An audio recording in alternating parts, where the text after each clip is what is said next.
Welcome to Hands on Chemistry with me, Mr. Hands. Today we're looking at 6.1.1, calculating the rate of chemical reaction. You've done loads of experiments about rate of reaction. You've done experiments where the mass has decreased, maybe with marble chips reacting with acid, and the mass has gone down because carbon dioxide has been given up. That's one way of measuring the rate of reaction, or the change. Another one is you've measured the volume of gas given off when magnesium reacted with acid. You've measured the temperature change in an exothermic or endothermic reaction, and you've known when it's finished because the temperature has stopped changing.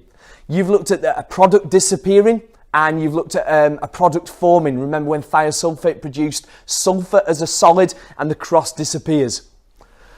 You've got to know that to calculate the rate of reaction, you either take the quantity of the reactant divided by the time taken, or the quantity of the product formed divided by the time taken. Now the units for quantity can be grams if it's a solid, or centimetres cubed if it's a solution. Never say amount. Or moles of a substance, especially for higher tier where we can do calculations with moles. The unit of rate is grams per second or centimetres cubed per second. Gradient of a quantity of a reaction or product versus time graph is the rate of reaction. And the way you work it out is from the curve that you normally get, you draw a tangent line. And as you draw a tangent line, you calculate the gradient of the tangent line, and that will give you your rate. Make sure you know that, please, before you move on.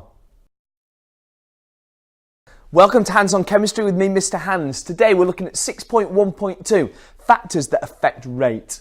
There are 5 factors that affect the rate of reaction, and you need to know what they are. They are concentration, surface area, pressure, temperature, and catalysts. Now, if you want to increase the frequency of collisions as there are more particles in solution, that's a description of changing the concentration. If you want to increase the frequency of collisions as the reacting particles are more spread out, that's an explanation of surface area. And if you increase the frequency of collisions as the gas particles are closer together, that's a definition of pressure. Remember, to increase the rate of reaction, you have to increase the concentration. You have to increase the surface area. You have to increase the pressure. Now, increasing the temperature increases the frequency of collisions because the particles collide with more energy. There will be more collisions with greater than the activation energy. Remember, the activation energy is the minimum energy required for a chemical reaction to take place. Different reactions require a different catalyst. Not one catalyst works for every reaction. Wouldn't it be great if it did? Enzymes are biological catalysts, and you've learnt about them in biology.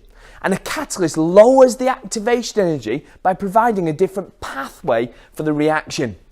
Now the catalyst is not used up in the reaction, so the catalyst does not appear in the chemical equation. You've got to be able to spot that. Make sure you can before you move on. Thank you for watching. If you found this video useful, please like, share and subscribe.